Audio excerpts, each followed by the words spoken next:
As you may or may not know, the Toyota Rav4 Prime is a very popular vehicle, so much so that the wait list, depending on region, can vary from 6 months to 2, maybe even 3 years long. But what if you don't have the patience to wait that long? Would the 2024 Ford Escape PHEV be a good alternative to the Rav4 Prime? Let's go for a drive and find out.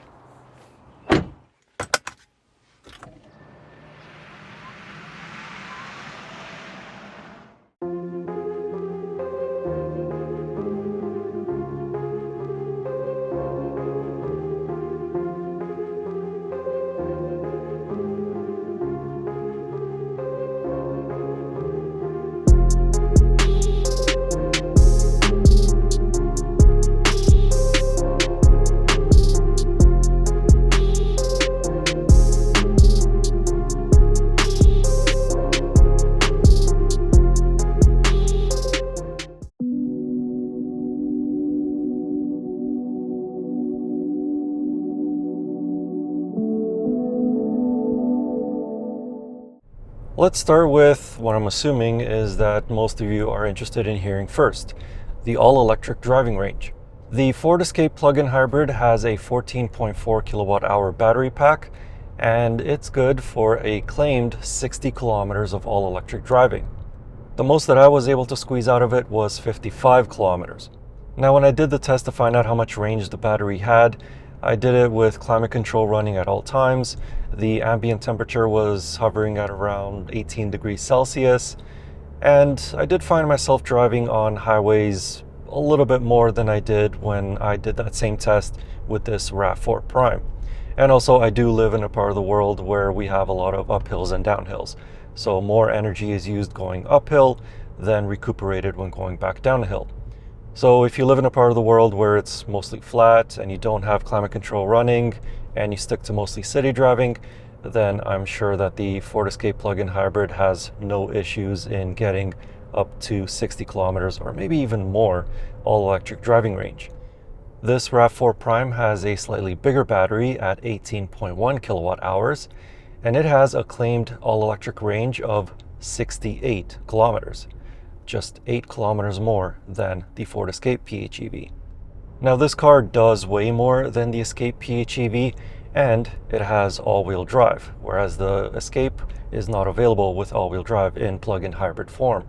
So in addition to the front electric motor, this Rav4 Prime also has an electric motor powering the back wheels to make the all-wheel drive system. There is no physical connection between the engine and the back wheels. But with all that said, I managed to squeeze out 72 kilometers of all-electric range out of this Rav4 Prime. Again, same conditions as the Escape PHEV, but I didn't drive quite as much on highways. I stuck to mostly city driving. When you are driving on electricity in either car, both of them can accelerate from a stop without any issues or get right up to speed on highways without any issues. It never felt like as though I was impeding anybody behind me while in full electric mode. But between the two, it does feel like as though this Rav4 Prime has just a little bit more power. Unfortunately, I haven't been able to find out the exact specs of the electric motors for each car, so if you do know them, please comment them down below. But from behind the steering wheel, it does feel like as though this Rav4 Prime has a bit more of an edge over the Ford Escape. No pun intended. Get it? Ford, Edge, never mind.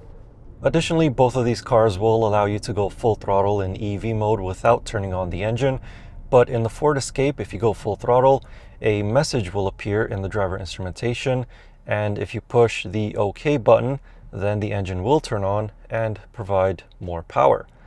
In the Rav4 Prime, you have to switch to the Auto HEV mode in order to get the engine to turn on under full throttle applications. Speaking of which, both cars in auto hybrid mode primarily drive on electricity, but when you push harder, about 50% throttle or so, then the engines will turn on automatically. They both also have battery hold modes, so as soon as you push the button in this Rav4 Prime or select it on the infotainment screen in the Escape, then the battery charge gets held at whatever percentage it's at, and the cars mostly drive on the gas engine, but at times they will switch to electric only, but the battery state of charge remains the same. Essentially, both cars drive as self-charging hybrids when they're in those modes. One extra mode that the Rav4 Prime has, which the Escape PHEV does not have, is the ability to recharge the battery. However, if the battery is almost fully charged already, then a message is going to appear on the instrument cluster to tell you that it's not going to switch in that mode because the battery is almost at fully charged. And also, it does use up more fuel because you're telling the engine to not only provide movement for this car, but also to recharge the battery. So it is much more efficient to just plug it in from a wall socket or a level 2 charger to recharge the battery. The Toyota Rav4 Prime will get fully recharged in about 12 hours from a wall socket and about 2.5 hours from a level 2 charger. The Ford Escape PHEV actually takes longer to recharge from a level 2 charger, about 3.5 hours, because it only has a 3.3 kilowatt onboard charger. The Rav4 Prime has a 6.6 kilowatt onboard charger. The level 1 charge time in the Escape PHEV is roughly the same as the Toyota. When the cars are driving with a depleted battery or in their respective battery hold modes, they can still be very fuel efficient. They have nearly identical rated fuel economy figures, and depending on how often you plug them in and recharge the batteries, your observed fuel efficiency numbers can greatly fluctuate. Under the hood of these crossovers, they both have 2.5-liter naturally aspirated 4-cylinder engines. Of the two, the engine in the Toyota Rav4 is a little bit more powerful than the one in this Ford Escape PHEV. Combined with the electric motors powering the front wheels and the back wheels, the Toyota Rav4 Prime produces 302 total horsepower, whereas this Escape PHEV only produces 210 total horsepower. You can definitely feel the difference in power between these two cars despite the Rav4 Prime weighing so much more than this Escape PHEV. In their respective sport modes, that feeling of getting pushed into the back of the seat is stronger in the Rav4 Prime than it is in this Escape PHEV. If you find yourself on more entertaining roads in either of these two cars, don't expect any sort of sporty driving credentials from them. The Rav4 Prime does have a little bit more torque steer as you exit a corner, whereas in the Ford Escape it's not quite as noticeable. But both of them have really light steering, which feels numb and vague, and both of them have a bit more body roll through the corners than something like the Mazda CX-5. So these two are definitely daily commuters, not sporty driving crossovers.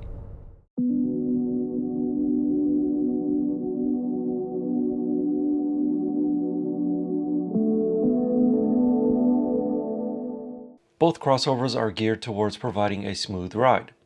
They both deliver a generally comfortable ride over most road surfaces, with only very rough roads unsettling the ride quality. On the inside, like the Ford Escape Hybrid I previously reviewed, this plug-in hybrid Escape has a noisier cabin compared to the Toyota Rav4 Prime. More tire noise is evident while driving at higher speeds. On the flip side, the engine in the Escape is quieter under moderate throttle applications than the one in the Rav4 Prime. Now taking a look at the interiors of these two crossover SUVs, and both of them are very spacious. They provide plenty of leg space and plenty of headroom even if you are a taller individual like myself at 6'4". The interior of the Rav4 Prime doesn't look quite as flashy as the updated interior of the Ford Escape plug-in hybrid, but it is very simple and really straightforward to use. It still has a lot of physical controls for the climate or the heated seats or even to change between the different electric drive modes. While it does look like it has a lot of plastics, most of the materials are soft to the touch. I particularly like the front seats in the Rav4 because they are very plush and I find them to be a little bit more comfortable for my body type than the seats in this Escape plug-in hybrid. And it's the same thing that I noticed in the Escape Hybrid when I compared it against the CR-V Hybrid. The cushion of these front seats is just too firm for my liking.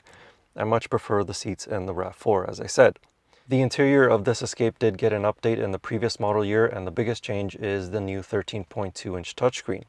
It displays the Sync 4 infotainment system, which has very crisp and clear graphics, and I find the menu structure to be pretty straightforward and easy to navigate around.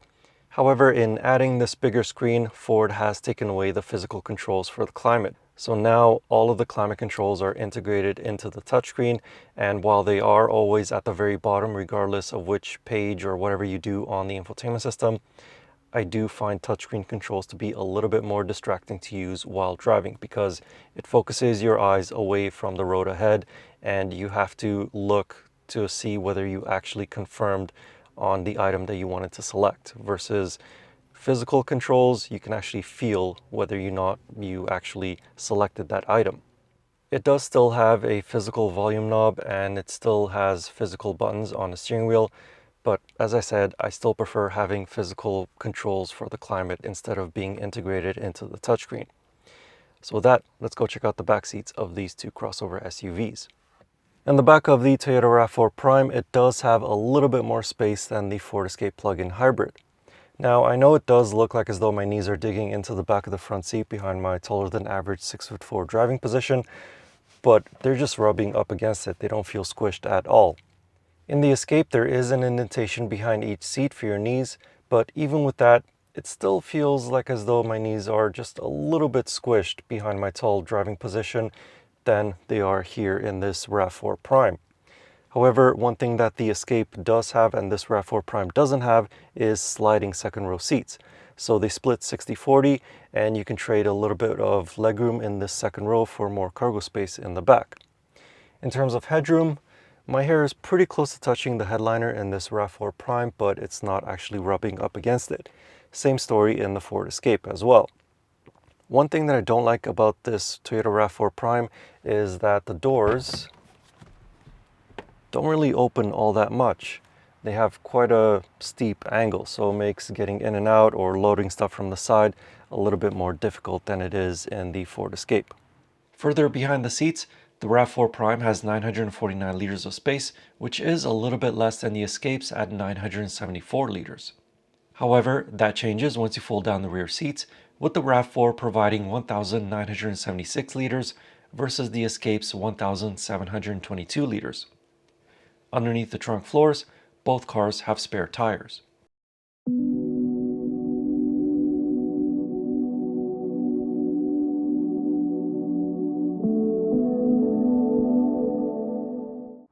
Of these two cars, which one do you think is more expensive?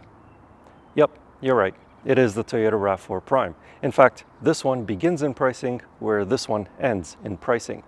So the 2024 Ford Escape PHEV starts at $44,000 Canadian, and a fully loaded one like this one will set you back just over $51,500 Canadian.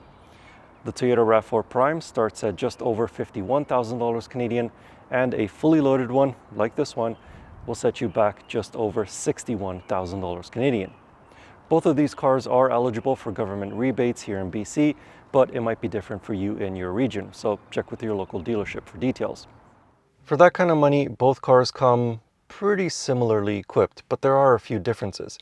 So for example, they both have heated front seats, heated steering wheels, dual zone automatic climate controls, panoramic sunroofs, power liftgates, memory driver seats, head-up displays, although the head-up display in this Rav4 Prime is projected on the windshield, whereas in the Escape, it's projected on a little piece of plastic that rises up from the dashboard.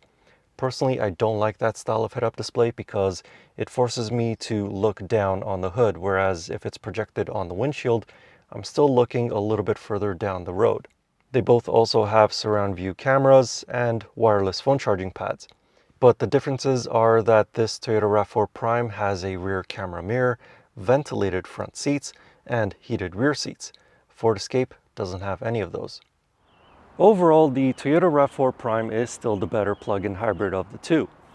But if you can't wait that long to get your hands on this car, the Ford Escape PHEV is a good alternative. However, you are making a few sacrifices. Less power, less range, no all-wheel drive, and less interior space. But you should be able to get your hands on one a lot sooner than this one, and it'll cost you a lot less money. In the meantime, if you would like to know more about either of these two plug-in hybrids, I have a comparison written review with a few more details about them over on my website. You can find that link in the video description or click on the pop-up banner right up there. And as always, I will see you in the next car or truck or most likely another SUV. Anyway, thank you for watching. I hope you enjoyed the video and see you in the next one.